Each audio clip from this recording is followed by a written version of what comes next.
보겠습니다. 설마 갖고 왔지? 4단원 책부터 볼게요. 그 무식한 4단원 책이요. 으쌰. 네네네. 출석 불러야지. 출석 불 안 갖고 왔네. 젠장. 네. 갖고 왔나? 몰라. 자, 갈게. 안 오면 안 오는 거지 뭐 내 알바야. 잠깐 뭐부터 한다고 했지? 시존의 편부터 합시다. 오늘 시존의 편 송민곡 해서 4단원을 일단 마무리 해볼게요. 시험 범위가 나온 건 아니죠? 그러니까 자, 우리 저번에 동동했었고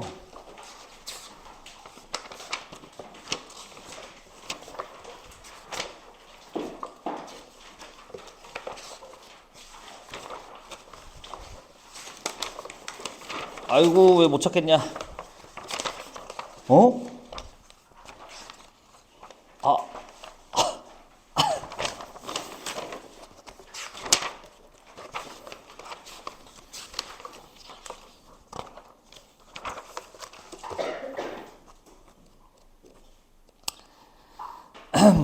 여러분들 그 세상엔 정말 많은 일이 일어나요. 제가 안 갖고 왔네요. 아이씨, 딴 거부터 할게요. 미안합니다. 4단원 말고요. 1단원 책부터 봅시다. 산속에서가 하나 나오는 걸로 알고 있어요. 1단원 책 보도록 합시다. 미안해. 빨간색이죠? Sorry. 없으면 말씀하세요. 대학.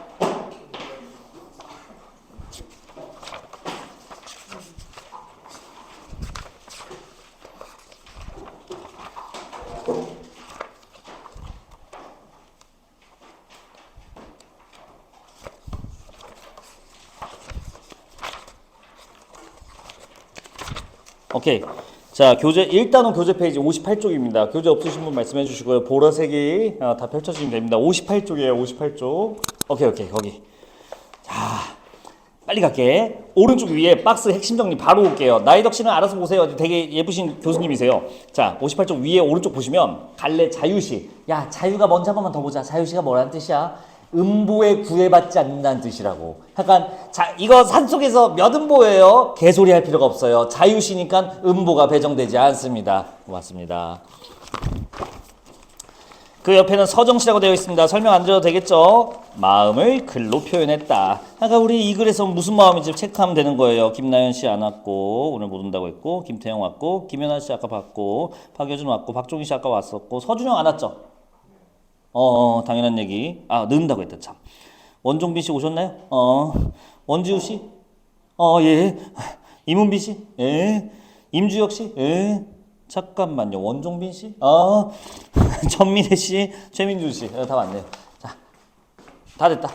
다 됐습니다. 그래서 성격을 보시면요. 사색적, 성찰적, 고백적이래요. 사색 우리 공부했었던가? 깊이 생각하다는 뜻입니다. 정확히 사색이 뭐냐면요.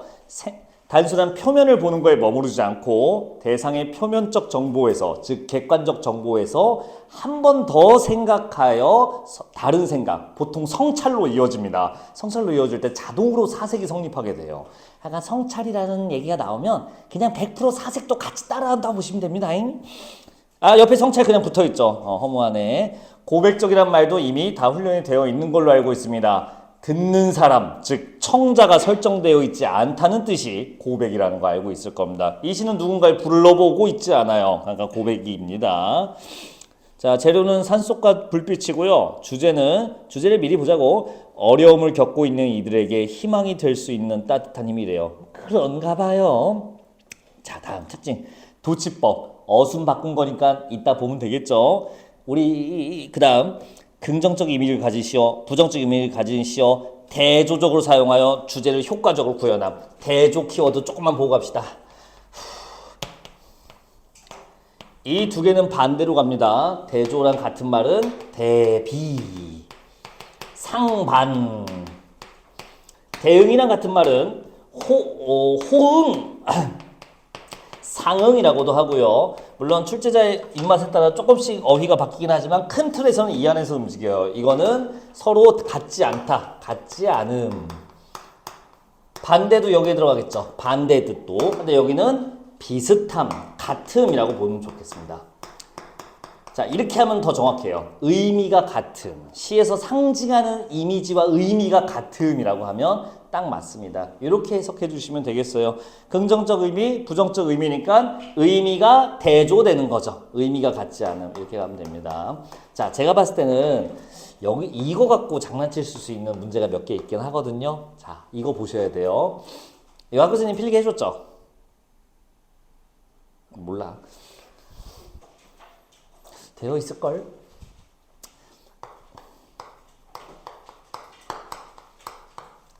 이미지와 의미의 대조 대응을 구분해서 볼 줄 알아야 됩니다. 같을 때도 있는데요. 같지 않을 때도 있어요. 무슨 말이 하고 싶은 거냐? 이런 거예요. 푸른 바다에 살고 싶어라. 붉은 산에 살고 싶어라.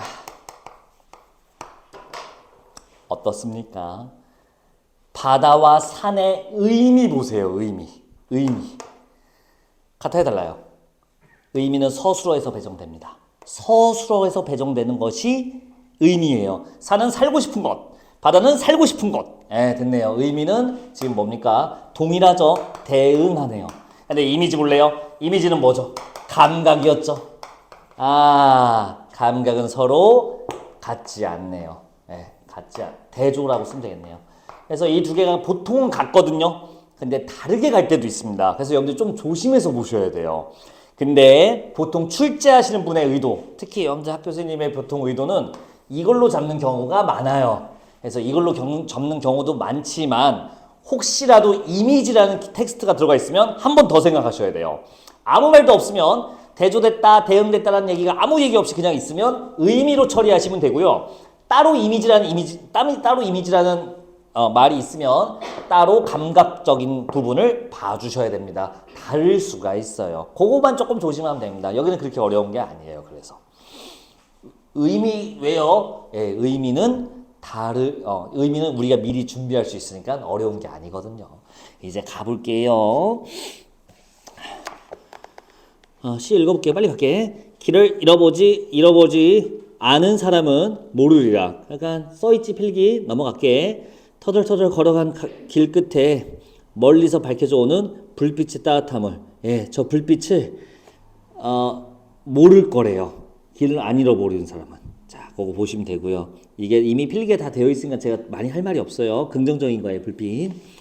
막무가내의 어둠 속에서 실현이죠. 누군가 맞잡을 손이 있다는 것이 인간에게 얼마나 위대한 발견인지. 자, 어둠이 부정적인 거고 맞잡을 손이 바로 위안이 되는 거, 좋은 거, 긍정적 시어라고 하면 되겠죠. 눈치챘죠? 동그라미가 좋은 시어고 세모가 나쁜 시어입니다. 부정적 시어입니다. 대조되어 있어요. 그러면 자, 그 다음 년까지 읽어볼게. 산속에서 밤을 맞아본 사람은 알리라. 그 산에 갇힌 작은 지붕들이 거대한 설주기보다 얼마나 큰 힘으로 어깨를 감싸주는지. 작은 지붕이 위안이 되네요. 마지막 줄 볼게요. 먼 곳의 불빛은 나그네를 쉬게 하는 것이 아니라 계속 걸어가게 해준다는 것은. 자, 불빛 마지막 연에는 아무 체크가 안 돼 있어서 따로 우리가 합시다. 불빛에다 체크해 보세요. 이 불빛 있었나요? 나온 시온가요 이미? 1년에 동그라미 쳐져 있잖아요. 1년 삼행에 불빛의 따뜻함 이거거든요. 그러니까 여기서 점검했던 이 긍정적 시어들을 종합해서 하는 말이에요. 지금 봤던 불빛, 맞잡을 손, 작은 지붕들은요. 쉴 수 있게 해주는 게 아니라 편안하게 일시적인 편안함을 주는 것이 아니라 계속 움직일 수 있게 하는 거. 이걸 뭐라고 합니까? 희망이라고 해도 될까요? 지금 보고 있는 긍정적 시어들을 바로 희망을 주는 것이라고 이제 마지막으로 의미가 부여가 됩니다. 자, 이제 물어볼게요. 여기 시어에 나온 긍정적 시어와 부정적 시어는 의미적으로는 확실히 대조되고 있어요. 이미지적으로도 대조된다? 이미지 대조랑은 상관이 없다. 어떻게 하실래요? 이미지로도 대조되고 있어요. 명암 대조가 있습니다. 자, 불빛은 밝음을 의미하죠. 근데 아까 세모 중에 어둠이라는 게 있었던 거 기억나세요?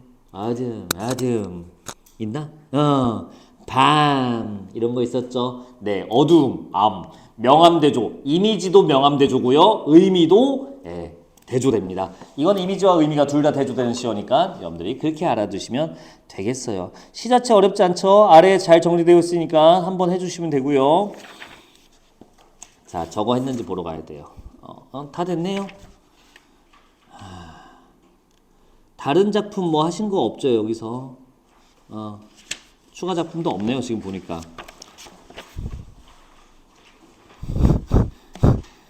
내 이름은 최수미 이런 거 안 했죠? 넘어갈게. 산속에서 마무리됐고, 그 다음에 봉산탈춤입니다. 여러분들 3단, 왔다 갔다 해서 미안. 3단원 책 봅시다, 3단원. 봉산탈춤은 언어 유희만 제대로 보면 돼요. 자, 어디로 오시냐? 페이지 34쪽입니다. 3단원 책. 초록색이었, 무슨 색이었지? 초록색 맞지? 초록색 표지 34쪽 와주세요. 이거 학교에서 안 나가신 분. 봉선탈출 아직. 이건 다 나갔지? 좀 편하게 할게. 이것도. 자, 여러분들 지금 내가 불타오르는 거 보이죠? 오늘 진도를 빼야 제가 오늘 좀 양해 좀 해줘. 오늘 진도를 좀 빨리 많이 나가요. 근데 뭐 빠짐없이 다 설명할 거야. 여러분들이 조금 힘들겠지만 잘 따라오라는 말이죠. 그래야 그렇게 해야 이번 주 클리닉에 이제 종합적인 문학들을 테스트 볼 수가 있고요. 연습할 수 있고 다음 주 이 시간에 올 때 제가 뭐 드리겠다고 했었어요. 봉투 모의고사 이제 드릴 거예요. 참 몇 문제인지 서술형은 몇 문제, 객관식 몇 문제 이것도 알려주세요. 그거에 맞춰서 만들어 드려야 되니까. 그래서 한 10개 정도 드릴 거니까 시험지 양식 나오면 알려주세요. 그 몇 문제 나올지. 34쪽 보고 계시죠? 자, 학교에서 배웠다가 하니까 내가 조금만 가볍게 볼게요. 등장인물도 빠르게 보시면 되겠습니다. 샌님, 서방, 도련님, 말뚝이, 취바리. 샌님이 제일 형이고 맞지? 둘째가 서방님이고 이제 막내가 도련님으로 되어 있습니다. 요 정도 봐주시면 되고요. 왼쪽 위에 많이 볼 건 없거든. 왼쪽 위에 핵심 정리해서 자 위에 거 볼게. 갈래, 가명극, 민속극이라고 되어 있고요. 넘어갈게. 풍자적, 해학적이라는 말 되어 있는데 풍자, 해학 키워드 조금만 보고 갈게요. 풍자, 해학. 이거 혹시 여러분들이 또 그냥 꿈뻑꿈뻑 그러실 것 같은데 풍자, 해학로는 사람마다 다르거든. 풍자, 해학 어떻게 설명해 주는지 대충 물어봐도 돼요? 설명 안 했을 리가 없잖아. 그럼 내 마음대로 해주세요. 교과서 기준에서 할게요. 학 교수님이랑 똑같겠지 뭐. 그러면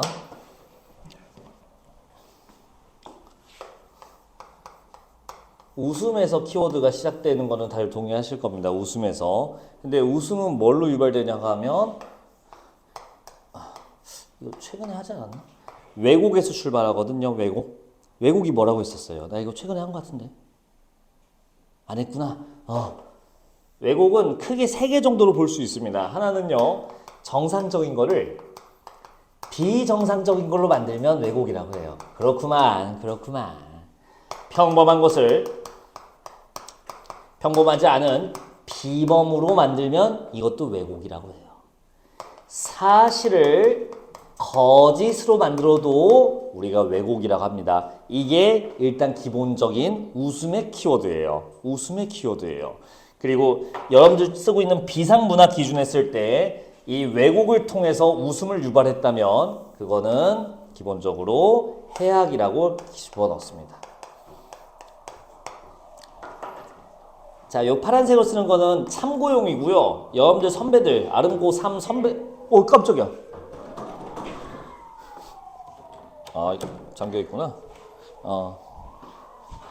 방금 웃음이 나왔거든요. 왜 웃음이 나왔을까요? 정상이 아닌 것 같거든요. 아무리 봐도. 여기에 이제 웃음의 유발의 키워드가 있다는 거죠. 자, 근데 이 파란색 쓰는 거는요, 가볍게만 보세요. 고3들이 지금 하고 있는 거예요. 여러분들 학교 선배들이. 근데 이거랑 지금 똑같은 부분이 있어갖고 내가 그냥 말만 할 테니까 한번 그냥 들어봐봐. 왜곡이면 왜 웃음이 생길까요? 왜곡이면 왜 웃음이 생길까? 그것도 배우고 있거든. 자, 문학론에 따르면 세 가지 기준이 있어요. 들어봐봐 그냥. 근데 또 기가 막히게 쓰고 있겠지.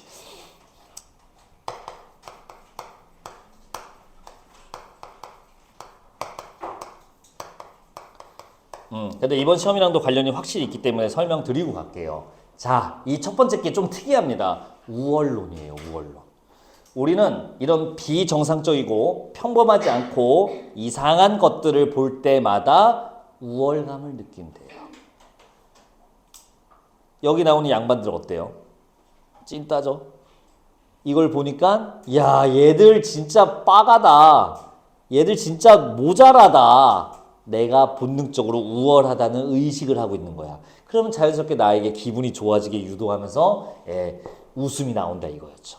왜곡이 왜 웃음이 유발되는가? 첫 번째 론, 우월론입니다. 그걸 읽은 독자가 더 우월하다고 생각하기 때문에 그렇대요. 두 번째는 부조화론입니다. 이건 뭐냐면요. 상황과 맞지 않는 행위 혹은 차림새. 신분이라고 봐도 좋아요. 신분과 맞지 않는 행위와 차림새 이런 걸 통해서 맞지 않음을 보였을 때 그때 그 언밸런스가 우리 인간에게 원초적인 웃음을 제공한다는 거예요. 괜찮을까요? 개그들이 뭐일까요? 우리가 하는 개그들이. 내가 최근에 봤던 최근에 하긴 몇 년 됐는데 어떤 개그맨이 조세호다. 조세호가 지금처럼 좀 TV 많이 안 나올 때인데 조세호가 그 아이유 성대모사 한 거 보고 내가 너무 웃겨갖고 내가 막 웃었던 기억이 나요. 내가 비슷하게 구현을 해볼게요. 조세호입니다. 제가 아이유 성대모사 해보겠습니다. 하더니 이러더라고요. 안녕하세요 아이유입니다. 이렇게 말하더라고. 너무 웃긴 거야 나는 그게. 왜요? 아이유와 안녕하세요라는 저음은 부조화스럽거든요. 우린 그런 걸 목도할 때 본능적인 원초적인 웃음이 나온다. 부조화론 때문에 그렇대요. 그런 이론도 있어요. 자, 이게 좀 특이합니다. 이게 좀 특이해요. 해방론. 해방감을 느끼게 해주기 때문에 우리가 웃음이 나온다는 건데요. 요건 조금 조심해 보세요. 조금 위험할 수도 있어요. 이제 함부로 봐드리면. 하나는요. 여기서 나오는 이런 비정상적인 존재들을 보고 받아들여도 되겠다. 내가 하고 싶은데 할 수 없는 거. 여러 가지 사회적 체면, 위치, 여러 가지 제약 때문에 하지 못하는 거를 해줘서 그거로 인한 내가 하고 싶은 걸 해줘서 시원함을 느낀다. 그래서 웃음이 나온다는 게 바로 해방론입니다. 괜찮을까요? 자, 그냥 이런 게 있구나 하고 한번 봐주시면 됩니다. 분명 그냥 보고 넘어가라고 했어. 막 몰입하지 말고 핵심은 왜곡으로 유발되는 웃음 그리고 그것을 해악으로 취급한다는 겁니다. 그러니까 그래서 웃음을 유발하는 왜곡은 해악과 같은 말인 거예요. 사실상. 근데 여기서 단계가 하나 더 진행돼서 대상을 비판하고자 하는 의도면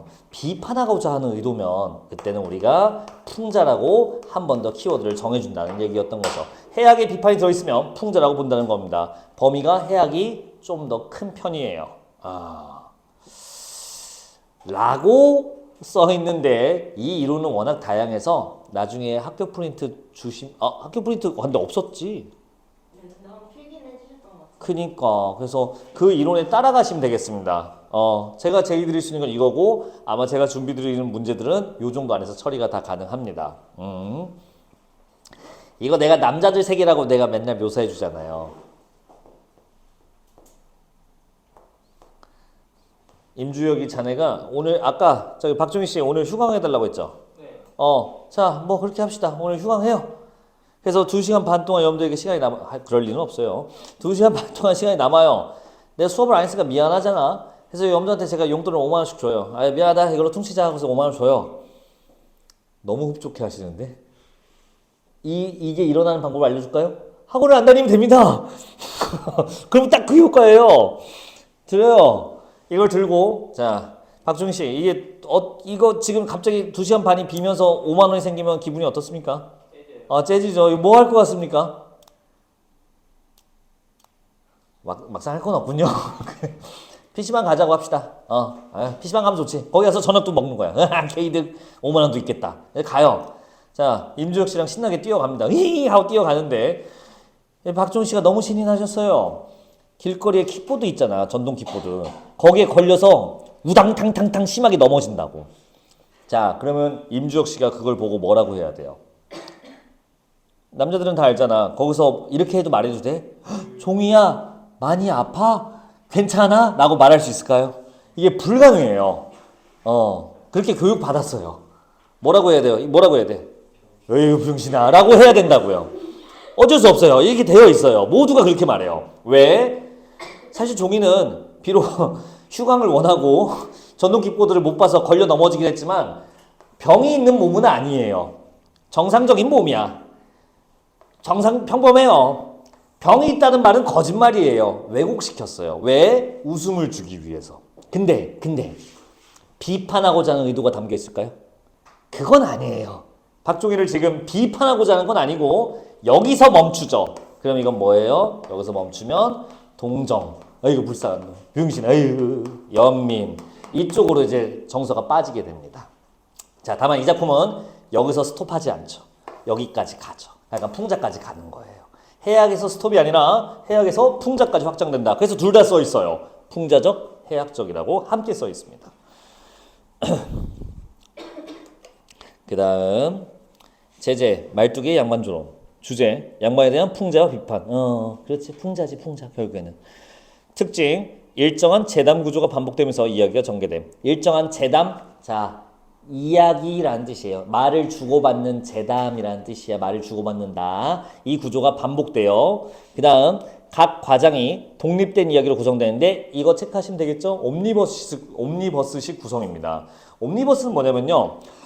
하나의 세계관 안에 같은 주제로 다른 에피소드가 여러 가지가 펼쳐져 있는 걸 옴니버스라고 합니다. 여기 있는 거 앞에 과장이랑 뒤에 과장이랑 이야기가 연결되진 않아요. 하지만 모두 같은 주제, 양반에 대한 풍자라는 주제로 하나로 묶여 있는 것들이죠. 이런 걸 옴니버스 구성이라고 합니다. 굳이 도식화한다면 이렇게 나오게 되는 거죠.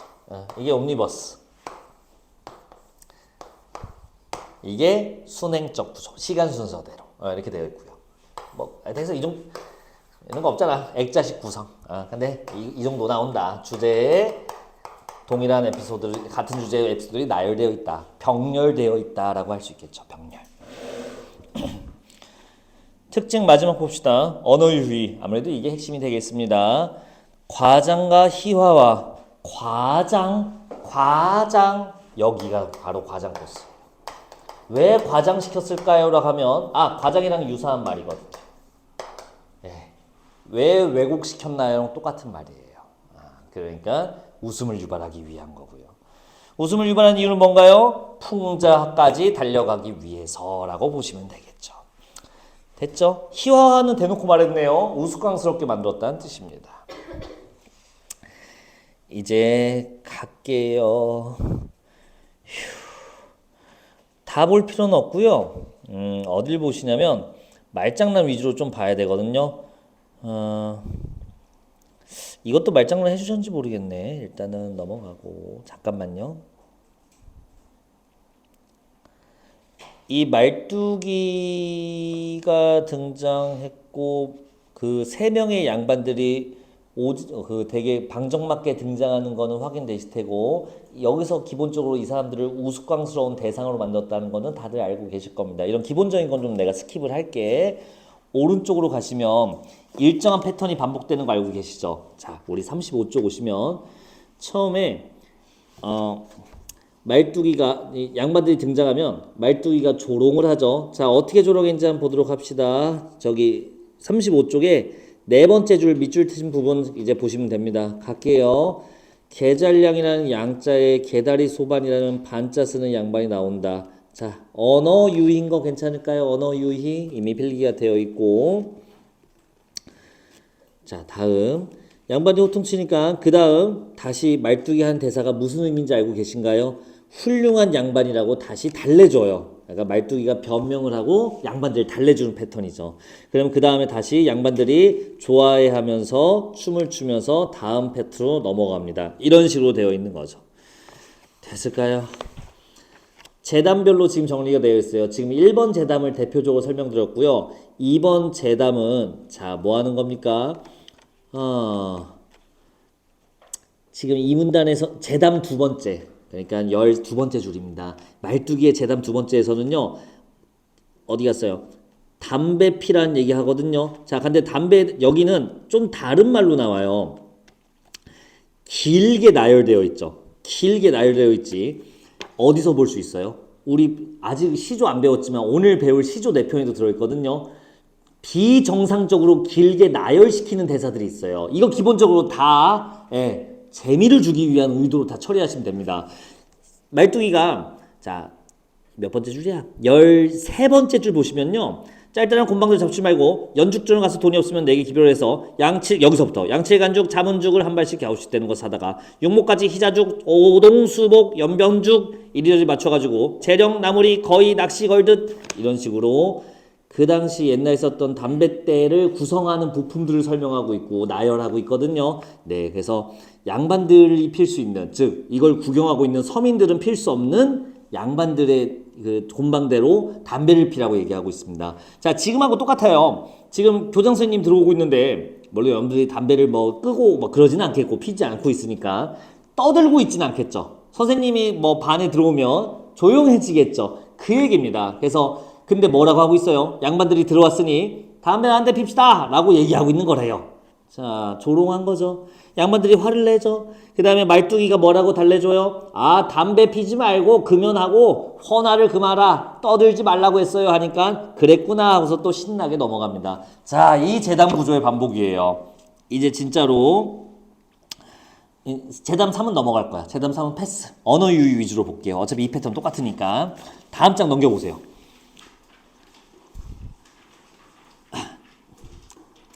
세 번째 줄입니다.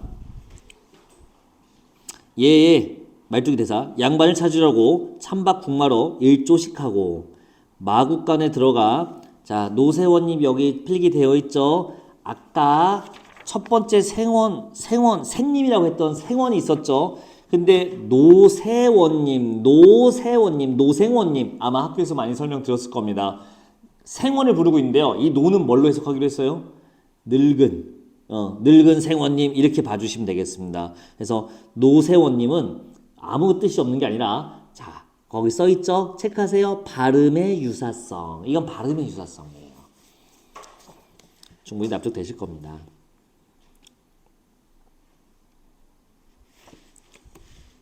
근데 왜 노세원님으로 끌고요? 이 노세원님을 내가 타겠다라고 하고 있어요. 겉으로는 노세. 야, 노세가 뭔지 알지? 뭔데? 말하고 다른데? 당나귀랑 다른데? 근데 합치면 정답인데?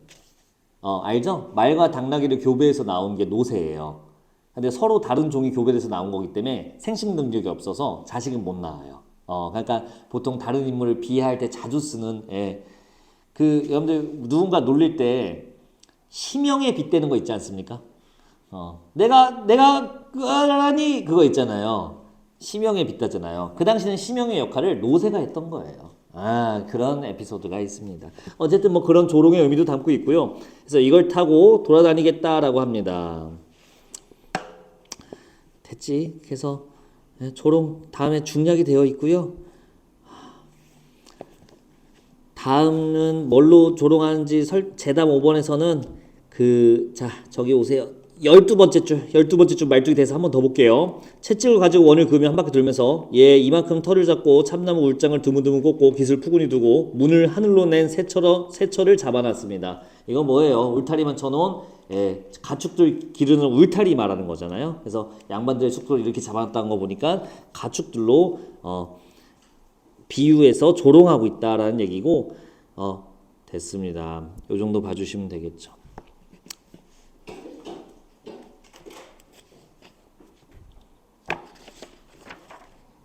그 다음 오른쪽 37쪽 오시면 파자놀이 하시죠. 요거까지 봅시다.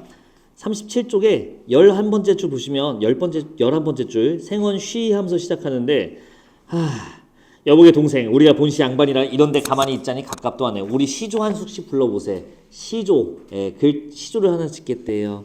자 근데 서방이 형님 그거 좋은 말씀입니다. 그 다음 양반들이 반나마 늙었으니 다시 젊지는 못하리라 하하 하고 웃는데요. 이거 뭡니까? 시조를 짓자고 했는데 필기가 되어 있죠. 탈로가라는 가사예요. 탈로가라는 시조가 이미 존재해요. 근데 그걸 일부 구절을 그냥 번역해서 그냥 자기가 끌고 와서 대사로 말한 거예요. 분명히 시조를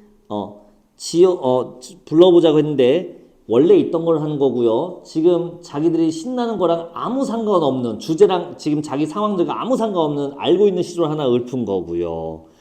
자, 그 다음은 말뚝이가 이렇게 말해요. 낙양성 심리허의 높고 낮은 저 무덤에. 이건 민요 성주풀이에 나오는 건데, 자, 이거 왜 이렇게 해놨을까? 시조에서 말한 거랑 민요에서 말한 거랑 운율이나 내용 자체가 다를 바가 없어요. 이거 뭔 얘기예요? 양반이 고귀하다고 생각하는 시조라는 것도 사실 민요랑 뭐 다를 게 없다. 양반이 즐기는 문화가 뭐 더 우월하고 그런 거 없이 똑같다라는, 예, 역시 비하하는 의도가 이 민요를 배치해 놓음으로써, 병렬시켜 놓음으로써 설립시킨 겁니다. 그렇게 봐주시면 되겠어요. 됐죠? 그 다음은 글수 지어보자고 해서 이제 운자놀이 하는데, 이 운자놀이 이거 그 삼행시인 거 다 눈치챘죠? 삼행시 옛날 버전이에요. 그래서 상과 영으로 지어보자고 하는데, 써 있는 거 24번째 줄 볼래요? 울룩줄룩 작대산 황주산 평산 동성령. 아무 의미 없는 그냥 지명이 나왔어요. 그러니까 무식함을 드러낸 거 확인되시고요. 잘 지었다고 하고 있고요. 넘어갑시다.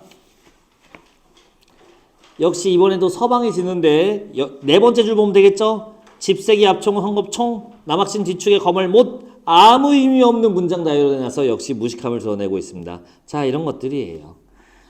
그 다음,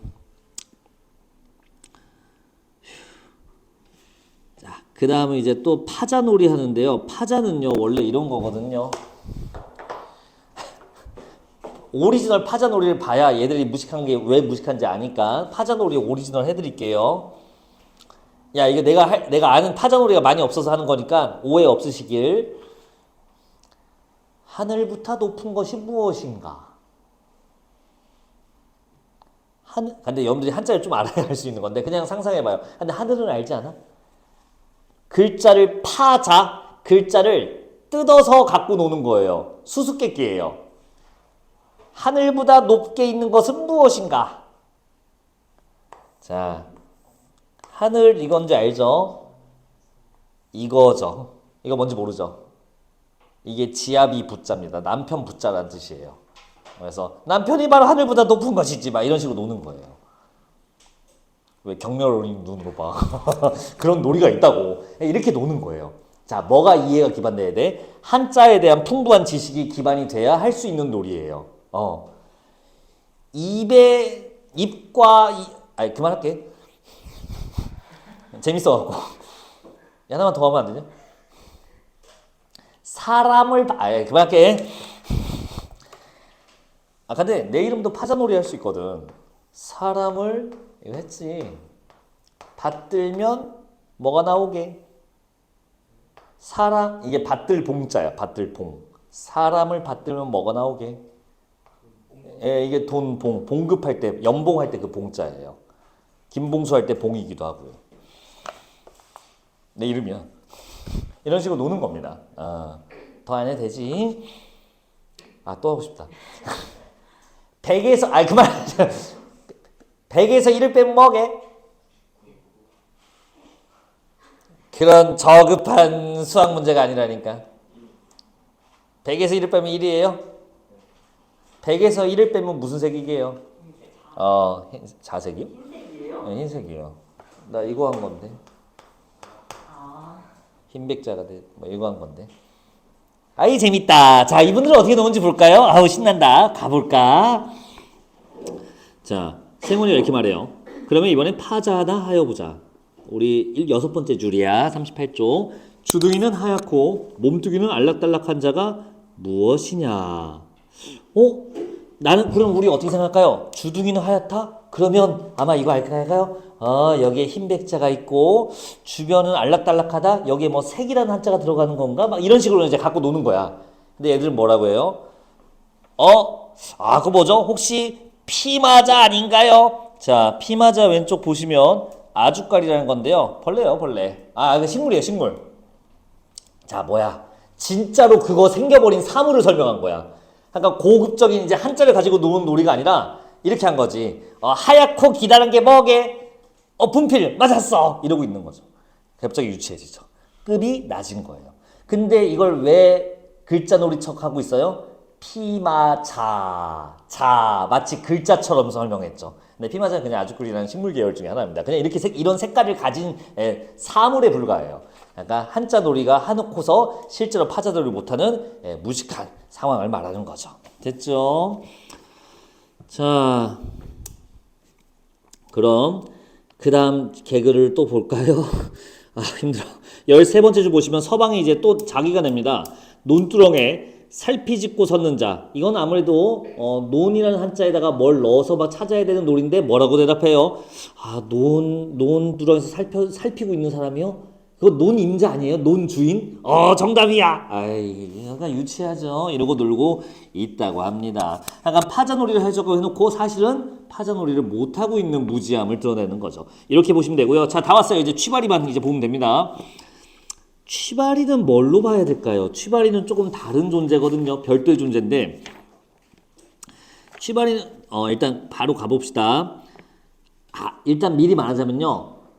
지금 이게 조선 후기에서 양반들의 권위가 무너진 상태에서 양반들을 조롱하는 상태, 일반 백성들이 즐기는 민속극이란 말이야. 그러면 양반들의 권위가 아예 몰락했다라고 하면 그건 틀려요. 이 마지막 부분 때문에 그렇습니다. 아직 양반의 권위가 남아있음을 암시하는 구절을 잘 보시면 됩니다. 바로 볼게요. 19번째 줄입니다. 나랏동 노랑돈 칠푼 잘라먹은 놈. 상통이 무르익은 대초픽 같고 울룩주룩 뱀이 잔등 같은 놈을 잡아들여라. 자, 필기 다 되어 있으니까 이런 놈을 잡으래요. 자, 말투가 이렇게 말해요. 그놈 힘이 무령대각이요 날래미 비호 같은데, 비호는 날아다니는 호랑이라는 뜻입니다. 날개 얻은 호랑이라고 보면 돼요. 새님의 전령이나 있으면 잡아올런지 거저는 잡아올 수 없습니다. 자, 전령이 뭐야? 문서거든요. 자, 양반의 문서가 있으면 잡아올 수도 있다라고 한 말에 뭐가 깔려 있어요? 그 시대상 아직 양반의 권위가 남아있음이 암시되어 있습니다. 그거 워낙 잘 나오는 거니까 필기되어 있죠. 네, 양반의 권위가 아직 남아있음을 의미한다는 거 기억해 주시면 되겠습니다. 그 다음은 쉬워요. 각계. 참, 취발이 지금 보니까 아까 위에서 내가 그냥 넘어갔는데 나랏돈 노랑동 칠푼 잘라먹은 놈. 그러니까 횡령, 무언가 돈을 횡령한 사람이라는 거고 이런 회계 업무를 담당하는 사람인가 봅니다. 상업에 종사한다고 봐도 좋고요. 그러니까 조선 후기에 등장한 신흥 상인 세력이라고 해석할 수도 있어요. 자, 근데 아직 신부는 양반이 아닌 거죠. 자, 생원이 그래서 이 말 듣고 그래야겠다. 여기 전령 가지고 가거라 하고서 줍니다. 그래서 말뚝이한테 가요. 잡혔대요. 전령을 보재요. 종이를 보여줘요. 보더니 끌려와요. 써있죠? 권위가 아직 남아있다는 거. 오른쪽으로 갈게요. 말뚝이가 자, 잡아들였다고 하는데 엉덩이를 내밀죠. 그래서 무슨 냄새냐 하는데 조롱하는 겁니다. 이거는. 그래서 피신당해서 양치를 못해서 그렇게 하는 거다라고 하는데 말도 안 되는 핑계인데 이걸 또 받아들이죠. 그래서 됐고요. 생원이 하는 대사도 한번 잘 보세요. 그러면 이놈의 모가지를 뽑아서 밑구녕에 갖다 박아라 라고 하는 건데 양반들의 잔혹한 모습을 이렇게 표현했다라고 보시면 되겠죠. 된 것 같습니다. 자, 말뚝의 마지막 대사를 통해서 그 시대 사회 반영까지 하나만 더 뽑으면 됩니다. 다시 한번 말하지만 조선 후기예요. 분홍이 등장하고 양반의 권위가 몰락하고 상업과 공업이 발달하는 시기입니다. 말뚝이 이렇게 말해요. 새님 말씀 잘 들으시오. 시대가 금전이면 그만인데 하필 이놈을 잡아다 죽이면 뭐하오. 자, 방금 써있죠. 시대가 금전이 그만인데 그 당시의 사회 모습, 기존에는 유교적 가치, 충, 효 이런 것들을 중시한다면 돈을 중시하는 그 시대 사회상이 느껴집니다. 뭐 현대랑 다를 바가 없죠. 자, 돈이나 몇백 년 내라고 하야 우리끼리 논아 쓰도록 하면 새님도 좋고 나도 돈량이나 벌어 쓰지 않겠어. 그러니 선님은 못 본 채 하고 가만히 계시면 내 달 잘 처리하고 갈 것이니 그리하고 계시오. 자, 뭐가 보이는지 써있죠? 부패한, 양반들이 부패한 당시의 사회상이 나와 있습니다. 뇌물 받고 풀어준다는 얘기잖아요. 됐지? 자, 오른쪽 이거 확인 문제를 풀어야 돼요. 여러분들 오른쪽 아래 와보세요. 확인 문제 보이시죠? 이거 가볼게. 1번부터 볼게. 이 작품은 춤은 재담을 시작을 알리는 역할을 한다. X입니다. 뭘로 재담 시작 알려를 썼나요? 쉬라는 대사를 통해서. 말뚝이가 쉬를 할 때도 있고요. 생원이 쉬를 할 때도 있습니다. 자, 어쨌든 쉬라는 그 말이 시작을 알려줘요. 이 참고로 쉬라는 재담 시작을 알리는 거는 관객들의 주목하게 하는 효과도 있으니까 뭐 당연한 거니까 넘어가면 될 것 같고요. 두 번째, 이 작품에서 말뚝이는 주로 상징적이고 간접적인 표현을 하고 있다. 잘 봐요. 이게 그게 특징이에요. 이 말뚝이를 통해서 이 공연하는 사람들이 하고 싶은 말은 뭐야? 멍청한 양반들, 나쁜 양반들 이 얘기를 하고 싶잖아. 근데 한마디라도 그런 말을 한 적이 없죠. 양반들 앞에서는 그래도 좋은 소리 해주잖아요. 마지막에는. 근데 그 안에 담긴 의미는 나쁜 놈들, 멍청한 놈들이라는 비하가 다 담겨 있어요. 직접 제시되지 않고 간접적으로 제시되는 게 맞죠. 그래서 두 번째 건 맞는 얘기, 동그라미라고 해주시면 되겠습니다. 주제를 간접적으로 표현될 수밖에 없어요. 극문학은. 직접 말하면 너무 이상해요. 세 번째, 이 작품엔 한국문학 전통의 특질인 풍자와 해악을 살펴보겠습니다. 동그라미 해주시면 되겠고요. 네 번째, 이 작품은 여기 계층의 허위의식, 양반이요. 그 다음에 이 작품에서 말뚝이는 뭐나 과장된 표현, 언어유희요.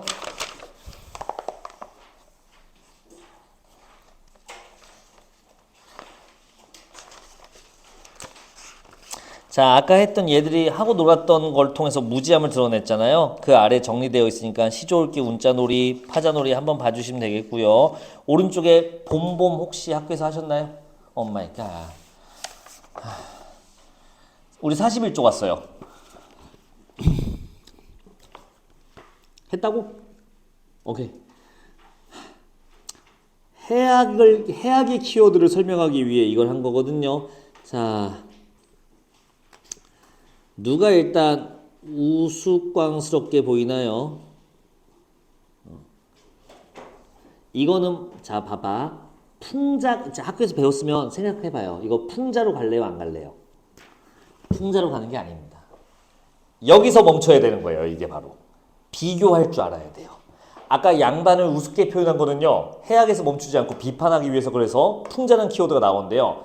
이 봄봄 오른쪽 위에 갈래 써 있잖아. 성격 써 있잖아. 혹시 풍자 써 있나요?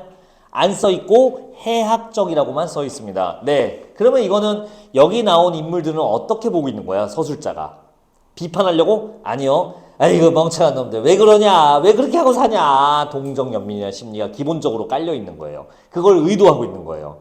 그러니까 이걸 읽고 아이고 되게 장인이란 사람이 되게 바보 같다. 막 할아버지도 제발로 할아버지 막 하면서 하는 게 너무 바보 같다. 이 나쁜 놈이 아니라 아이고 참 이거 왜 그러냐 얘들 이라는 정도에서 멈추라는 거예요. 풍자하지 말라는 거야. 그러니까 이 작품의 주제를 누구를 부려먹는 악덕지주에 대한 비판 이렇게 해석하지 말라는 거지. 그냥 아이고 쟤는 진짜 바보 같다. 쟤는 왜 이렇게 순수하냐. 아이고 얘 지금 근데 걔한테 당해갖고 지금 뭐 할아버지 놔달라고 막 조르고 있네. 아이고 되게 병신 같네. 아이고 재밌네. 아이고 되게 좀 찐따 같네. 이 정도에서 멈추라는 거죠.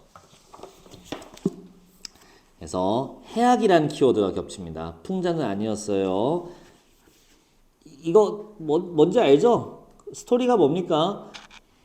그 나라는 서술자 나라는 인물이 대릴 사이로 지내고 있대요. 이게 뭐냐면 여자 쪽 집에서 몇 년 사는 건데요. 이거는 꼭 결혼하기 전에 결혼한 후에도 가능하고 전에도 가능합니다.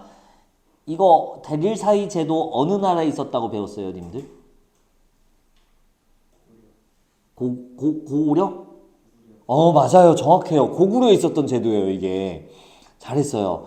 왜 그러냐면, 자, 특히 고대 시대로 갈수록 이런 결혼할 때 어느 집에서 사냐가 굉장히 중요하거든.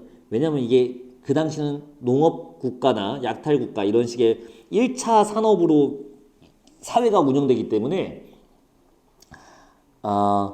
노동력이 결국에는 이제 그 집의 힘이 돼요. 근데 딸을 낳았는데 딸을 기껏 키워놨는데 결혼한다고 이제 이제 어른이 되니까 결혼한다고 남편 집으로 쏙 가버리면 이 딸을 키울 사람 입장에서는 너무나 손해가 커요. 그래서 이 딸을 클 때, 딸이랑 결혼할 때 남자 측에서, 그러니까 신랑 측에서 여자 집 쪽에 노동력을 제공하는 문화는 이 노동력의 손실을 최소화해서 밸런스를 맞추기 위한 의도가 담겨 있습니다. 그래서 대릴 사회에 대한 거고, 그래서 여기서 일을 하고 있어요. 얘네 집 주인의 딸인 점순이랑 결혼하려고. 근데 안 시켜주니까 화가 나서 몸싸움을 붙이죠. 그래서 막 그때 해악적인 모습이 나온다고 합니다. 그 정도 보면 될 것 같아요. 나중에 문제도 이거 준비해 드릴 테니까 풀어보고요. 이거 드릴게. 눈물도 나갔다면서요? 뒤로 줘. 얍. 여기 눈물만 보고 이제 쉽게.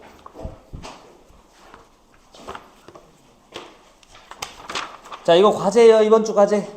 다음 주까지 해오시면 됩니다. 이번 주 과제 몇 개예요? 몇 개 없어요. 2작품밖에 없어요. 왜요? 저번 주 과제 다 들어갔는데 이거 사실 과제로 못 냈죠. 오늘 지금 하고 있죠. 오늘 시조 대편까지 하고, 사실 과제는 많아요. 이번 주 과제가 저번 주에 했던 거 산속에서 봉산탈출 시조 대편, 그리고 오늘 드린 눈물 송민구까지 5작품 150문제가 이번 주 과제입니다. 자, 근데 이거 밀리면 안 돼요. 내가 조금 부탁 좀 할게. 다음 주까지 150개 다 해오셔야 됩니다. 다음 주에 할 시간이 없어서 그래요. 왜요? 진도도 다 끝났는데요. 모의고사 풀어야 돼요, 님들아. 봉투 모의고사 풀 거야. 그거 풀어야 되기 때문에 이거 할 시간이 그렇게 많지 않아요. 클릭은 클릭대로 할 거야. 그래서 이번 주 한 주 동안 요거 부지런히 오늘 배운 거, 학교에서 배운 걸 기반해서 열심히 한번 풀어봐봐요. 자, 지금 받은 과제에서 맨 앞에 눈물 파트를 그냥 여기다 실어놨어요. 여기서 눈물 같이 보고 일단 조금만 쉬었다 합시다. 눈물 빨리 볼게요.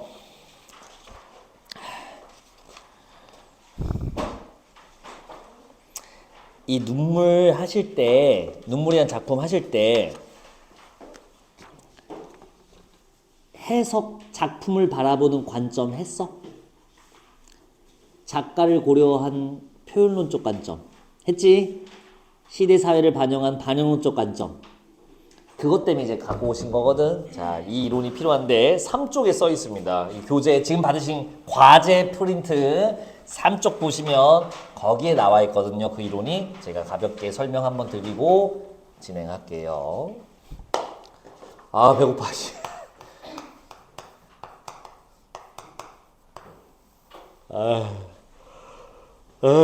졸려.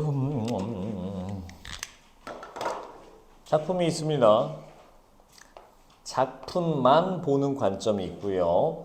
작품이 아닌 것을 보는 관점이 있대요. 작품 바깥의 것을 보는 거. 작품만 본다는 거는 내부만 본다는 뜻이고, 그래서 내재적 관점이라 합니다. 이 용어들이 외우면 당연히 좋지. 아니, 외워야지 내신이니까. 작품 안에 존재하는 것만 바라본다는 뜻입니다. 다른 거는 보지 말고 절대적으로 작품만 본다는 뜻이에요. 그래서 절대론적 관점이라고도 합니다. 같은 말이에요. 작품만 보는 거야. 작품만 본다는 건 그런데 무슨 의미냐? 다른 걸 봐야 좀 더 잘 와닿습니다. 다른 걸 안 본다. 그럼 다른 게 뭔데요? 작품 외부를 요소하는 3가지 요소. 하나, 작가. 그 다음 시대, 사회, 여기 용어 써야지. 사회 문화 배경이네요.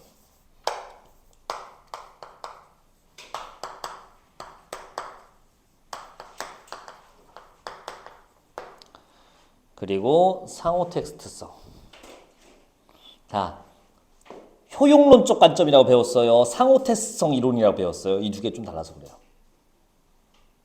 효용론적 관점이라고 배우셨나요? 상호 텍스트성 이론이라고 배우셨나요? 효용론이라고 배우셨나요?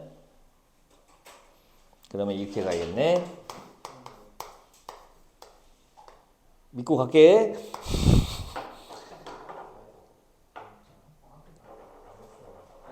아까 표현론 반영론 했다고 새끼가. 4년 전에 했다고? 중1 때 했다는 말씀이시죠?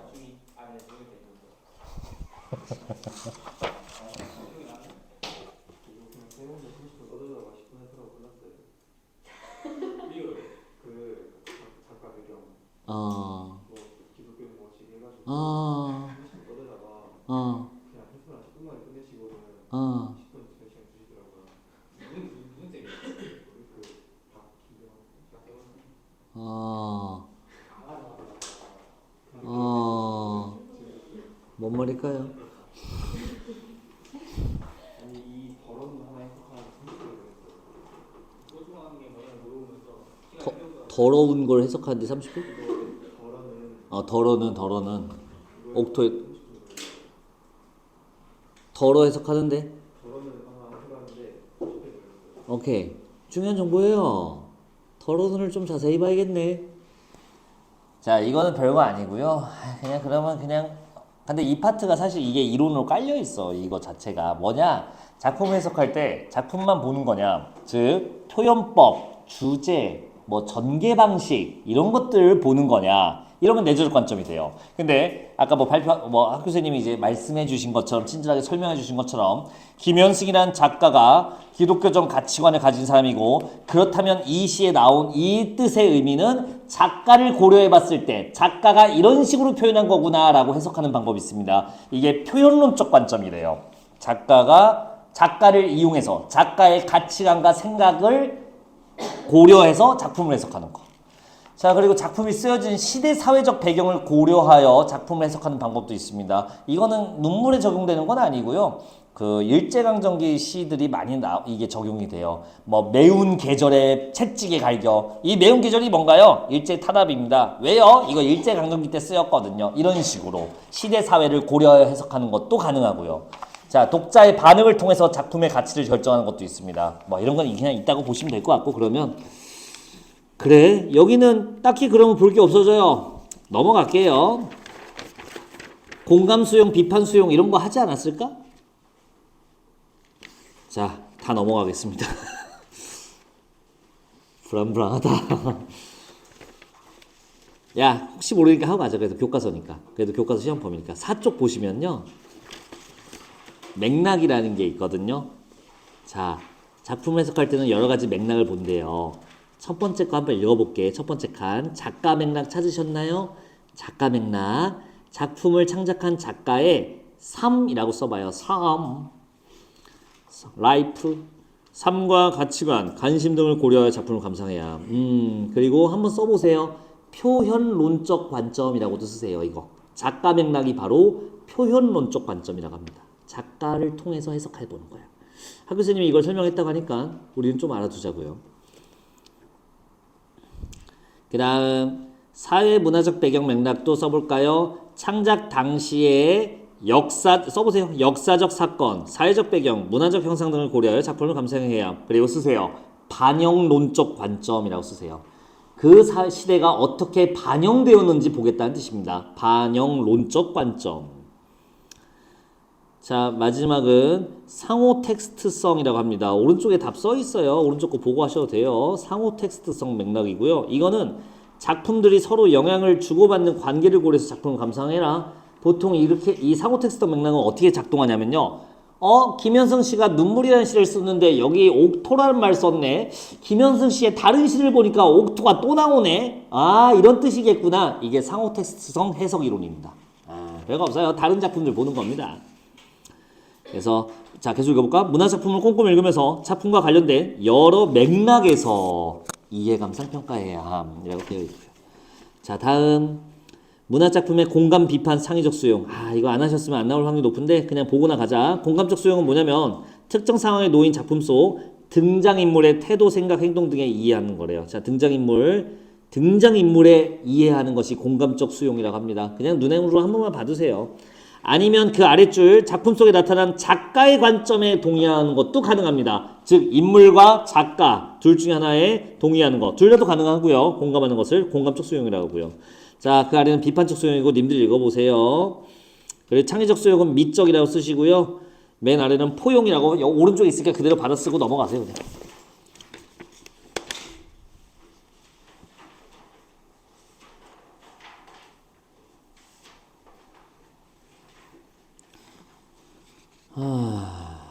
가볼게요.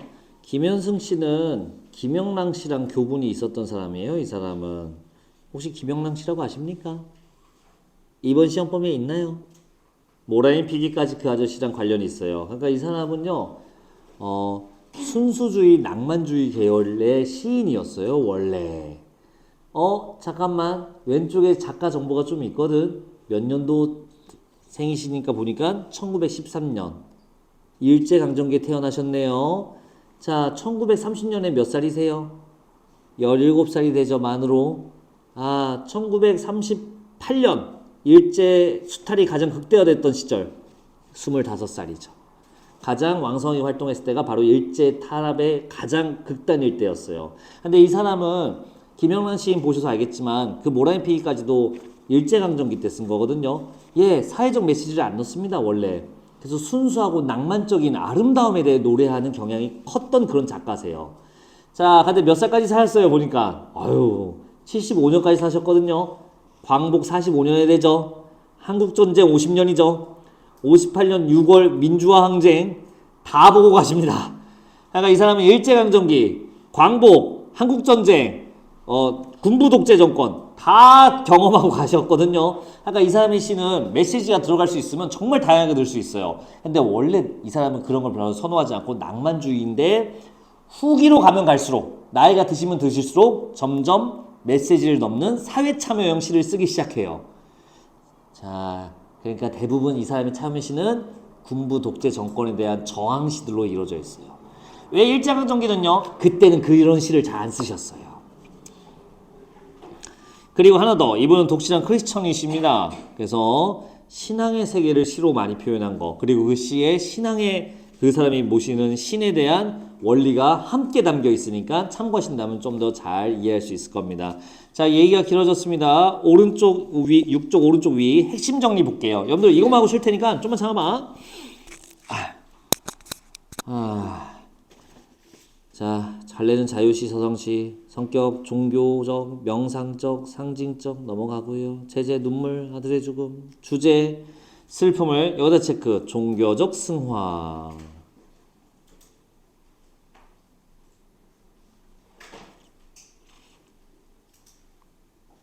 계속 가겠습니다. 승화가 뭘까요? 종교적 승화. 우리 이번 시에 제막매가 있었죠? 거기서 배웠죠? 난 이 김현승의 눈물을 굳이 2단원 작품 중에 유일하게 하신 이유는 제막매가랑 하시려고 하는 거거든요, 이거. 원래 제막매가랑 세트로 다른 향가를 하거나 해야 되는데, 여러분들, 기지개죠? 너무 벌쩍 이렇게 드셔. 깜짝 놀랐네. 원래 그런 외부 작품이나 아니면 여러분들 클리닉 때 봤을 수도 있는데 하관 같은 시가 잘 나와요. 연계로 원래 제막매가가. 하관도 이제 가족이 죽은 얘기거든요. 근데 이 이단원의 이 눈물이란 시도 공부해 보셔서 알겠지만 가족, 이번엔 좀 반대죠. 아들이 죽은 시인 거 확인되셨을 겁니다. 하가 이것도 가까운 삶의 죽음이라는 공통된 키워드가 있어요. 그러면 제막매가와 어느 부분에서 형식적, 내용적으로 유사하고 표현적으로는 어떤 점에 차이가 있는지를 보는 건데 일단 공통점이에요. 종교적 승화. 비록 종교는 불교와 크리스천 다르지만 종교적으로 자기의 슬픔이 준영아, 승화는 감정이 고조됐다는 거야? 가라앉았다는 뜻이야. 승화. 이렇게 보면 오르는 것 같고 이렇게 보면 낮추는 것 같은데 낮았다는 뜻이지. 맞아요. 감정이 좀 해소됐다는 뜻입니다. 승화라는 거는. 아들의 죽음에 대한 슬픔이 다소 해소가 된 거예요. 좀만 참아봐. 계속 읽어볼게요. 자, 특징 볼게. 비유, 대립적 이미지 넘어갈게. 대립, 대조랑 똑같은 말. 자, 절대자에게 기원하는 어조, 경어체 사용, 경건한 분위기. 다 눈에 익혀두시면 되겠습니다. 이제 시 들어갈게요. 야, 근데 이 덜어를 뭐라고 하셨길래 30분 설명했어? 겸손함?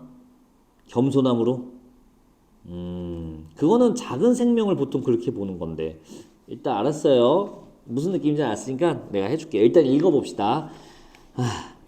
덜어는 옥토에 떨어지는 작은 생명이고죠. 작은 생명?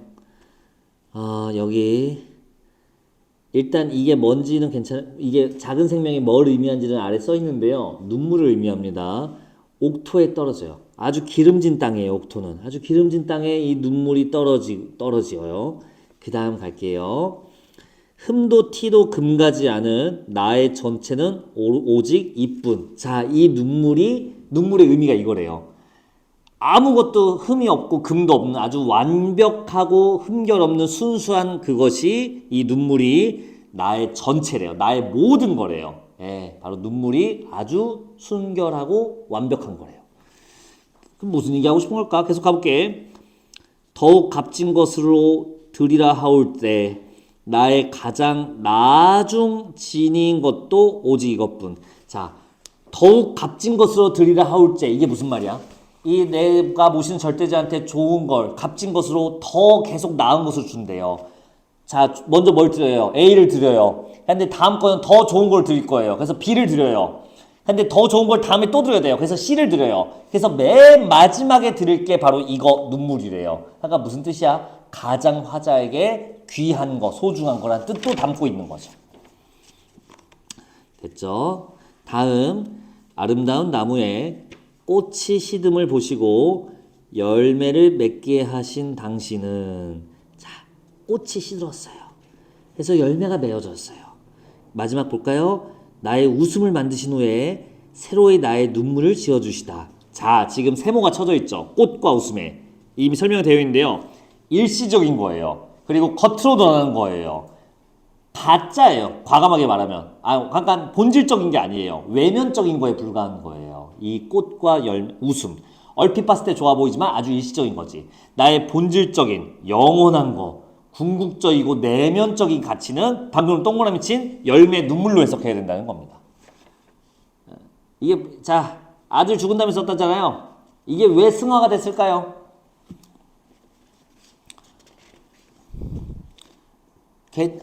괜찮다는 거예요. 괜찮다.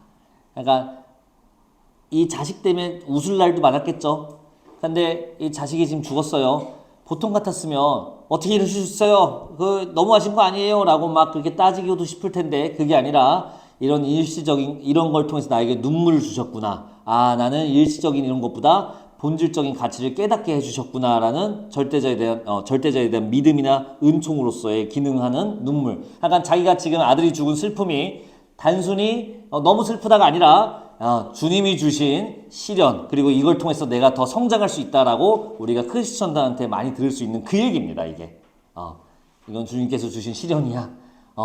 근데 내가 더 행복하게 해줄 수 있는 것들이야 라고 해석한다는 거지요. 크리스천이면 더 잘 이해하실 수 있을 텐데 뭐 어쨌든 이렇게 됐습니다. 자, 이 시는요.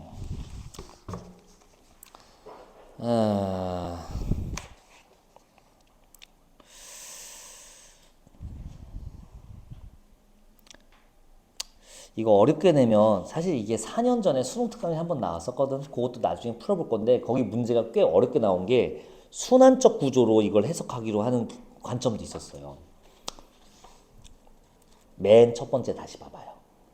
옥토. 왜 옥토란 말 썼을까? 그냥 땅에 떨어지는 눈물이 하면 될 텐데 아주 기름진 땅에 떨어지는 눈물. 자, 기름진 땅은 뭐가 잘 나요? 농작물, 나무 이런 게 잘 자라죠. 식물이 잘 자라죠. 내가 지금 아픔 이렇게 겪은 것은 기름진 땅에 떨어져서 여기에 나무가 나게 하는 거예요. 그럼 나무가 커지면 뭐가 열려요? 꽃이 피죠. 꽃이 피는데 이 꽃이 지고 난 다음에 이제 뭐가 피죠? 뭐가 열리죠? 열매가 열리죠. 이 열매가 사실 뭐죠? 눈물이죠. 괜찮아요? 열매가 눈물이래. 써있잖아. 근데 이 눈물이 다시 떨어지죠. 그게 거름이 되죠. 거기서 다시 나무가 돼서 다시 꽃이 피고 열매가 서죠. 그래서 이걸 순환적 구조로 볼 수도 있어요. 이해되세요? 열매와 눈물이 같은 시어라고 취급한다면 눈물이 땅에 떨어지는 첫 번째 시어가 마지막에 눈물을 열매로 해석한 그거랑 연결돼서 자연의 순환적 구조를 보여주는 구성도 가능하구나. 이게 보이시면 돼요. 이게 조금 어렵게 본 고3들이 봤던 이 시의 해석입니다. 납득되세요? 무슨 말인지? 순환적 구조가 그래서 자연순환의 구조가 성립하게 돼요. 그리고 이런 문제가 있어요 이미. 여러분들 학교 기출에서. 그래서 그때 또 풀어보면 이거구나 하고 보실 수 있을 겁니다. 그거 말고 너무 단순한 거라서 제가 더 많이 볼 거 없습니다. 이 정도 보면 되겠죠. 자, 8쪽으로 와보세요. 유리창 했나요? 이것도 아들이 자, 이것만 진짜 맹세하고 이것만 하고 쉽게 8쪽 오시면 자, 유리창이라는 시가 있습니다. 이것도 아들이 죽은 시예요. 가보자. 아유, 조그만 거에 바박바박 써 있었네. 유리에 차고 슬픈 것이 어른거린다. 자, 유리. 말 그대로 저 유리예요. 차고 슬픈 거. 자, 입김을 불어서 낸 그 입김 자국 말하는 거예요. 했을 때 그 흐린 거, 그 맺히는 거예요. 열없이는요, 멍하니 정도로 번역하시면 됩니다. 멍하니 붙어 서서 입김을 흐리우니. 그러니까 뭐예요? 상상해보세요. 아들이 죽어서요, 너무 슬퍼요. 그래서 유리야, 유리창에다 이러고 있는 거예요. 길들은 양. 여러분들이 낚시 이거 문제 있어서 내가 말씀드리는데요. 이 양은요, 쉐입이 아닙니다. 직유법이에요, 직유법. 길들은 것처럼, 길들인 것처럼 이란 뜻이야. 쉐입이 아니야. 길들은 양, 길들은 것처럼 언 날개를 파닥거린다. 자, 그러니까 입김이 서르륵 생겼다가 서서히 없어지고, 불면 다시 입김이 서르륵 생기고, 예, 그게 날개를 파닥거린다고 본 겁니다. 그리고 이게 왠지 자기의 죽은 아이의 모습 같기도 한다라는 얘기 중인 거예요. 자, 잠깐만. 여러분들 졸리시지? 유리창에서 낚시할 건 하나밖에 없어. 한번 들어봐봐. 이 시가 왜 교과서에 안 빠지고 실릴까? 왜 수능에 2번에 나왔을까 하면 기가 막힌 표현이기 때문에 그렇거든요. 유리는 무슨 속성을 갖고 있을까? 자, 유리는 연결의 이미지를 가질까요? 단절의 이미지를 가질까요? 갈렸죠 벌써? 왜냐면 둘 다 가능하거든요. 유리는요, 밖을 볼 수 있게 해주는, 보이게 해주는 시각적 통로예요. 동시에 유리 밖으로는 물리적으로는 나갈 수 없죠. 촉각적으로는 차단시켜요. 유리는 단절과 소통을 둘 다 가능하게 연결, 매개와 단절이라고 할게요. 매개체이기도 하면서 단절체이기도 한 동시에 있는 독특한 속성을 갖고 있습니다. 자, 그리고 이 유리가 잘 안 보이면 어떻게 하면 돼요? 닦으면 되지.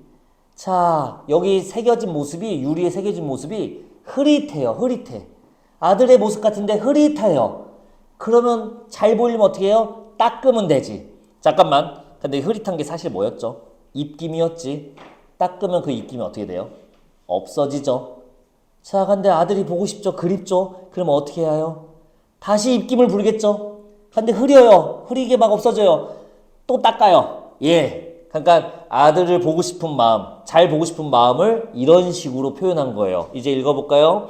지우고 보고 지우고 보아도 뭐 하는 짓이에요 하면 바로 이거예요. 방금 말한 거. 잘 보고 싶어. 지워. 근데 지우면 없어져. 입김은. 그래서 다시 화 불고 보는데 또 지우니까 안 보이고. 그런 겁니다. 그래서 선명하게 이렇게 써 있네요. 선명하게 보고 싶으나 볼 수 없는 안타까움. 바로 이런 마음을 이런 식으로 담은 거예요. 자, 정지용 씨는 유명한 시인이고 대단한 시인인데요. 그 중에 백미를 이걸로 뽑습니다. 아주 뛰어난 작품 이걸로 봅니다. 이렇게 표현한 것 자체가 천재라는 뜻이에요.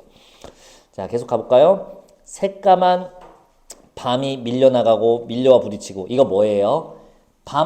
유리창 밖은 밤하늘이죠. 하하고 부으면 하얀색이 딱 일어나요. 그래서 새까만 밤이 밀려나가요. 근데 입김은 다시 금방 사그라들죠. 이게 마치 밤하늘이 밀려 들어오는 것 같죠. 예, 그래서 지금 계속 입김 불었다가 지워졌다, 입김 불어졌다, 지워졌다를 지금 이런 식으로 표현한 겁니다. 그 다음 물 먹은 별이 반짝 보석처럼 바뀐다. 자, 별을 바라봤는데 이게 반짝하고 하고 물을 먹었대요. 먹였어요. 울고 있다는, 화자의 눈동자에 물이 있다. 눈물을 흘리고 있다. 이런 얘기로 보시면 되겠죠. 그 다음 밤에 홀로 유리를 닦는 것은, 자, 이제 나왔네요. 외로운 황홀한 심사. 이 외로운 황홀한 심사는 아무래도 어디랑 연결할지 알고 계시죠?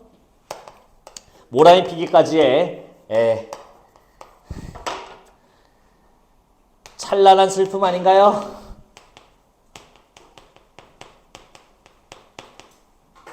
이거랑 해석 메커니즘이 똑같아요. 공부 좀 하신 학교 선생님이라면 충분히 이거 갖고 장난칠 게 정말 많거든. 자, 그래도 본질적인 뜻부터 한번 봅시다. 찬란한 슬픔이 어떻게 성립하는지 다 공부했죠? 봄은 찬란해요. 모란이 피거든. 슬퍼요. 모란이 지기도 하거든. 즉 공존하고 있는 게 핵심이에요. 여기도 이게 공존 가능한가요? 이 유리창이 이게 공존 가능할까요? 공존 가능해요. 자, 황홀한 이유는 뭐죠?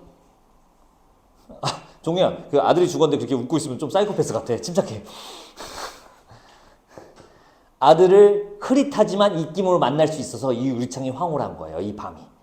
근데 외롭죠. 왜? 잘 보려고 하면 지워져서 안 보이니까. 두 가지가 지금 공존하고 있는, 두 가지 심리가 공존하고 있는 시간이라서 그래요. 그러니까 이거 보고서 아니 아들이 죽었는데 황홀해요? 미친 사람 아니에요? 그게 아니라 방금 설명드린 것처럼 흐릿하지만 입김으로써 아들을 볼 수 있기 때문에 황홀하다고 말하고 있는 겁니다. 이렇게 보시면 됩니다. 됐지? 자, 고유 폐유관 찌전태로 너는 산수처럼 날아갔구나. 됐지? 나머지는 필기 보시면 되겠습니다. 쉬었다가 이제 오늘의 메인 작품 시조 4편과 송미인곡까지 달려보도록 할게요. 자, 그 작품까지만 하면 교과서 진도는 일단 끝나. 쉬는 시간을 좀 드릴 건데요. 으아. 자, 딱 10분만 쉽시다. 26분에 이어서 할게요.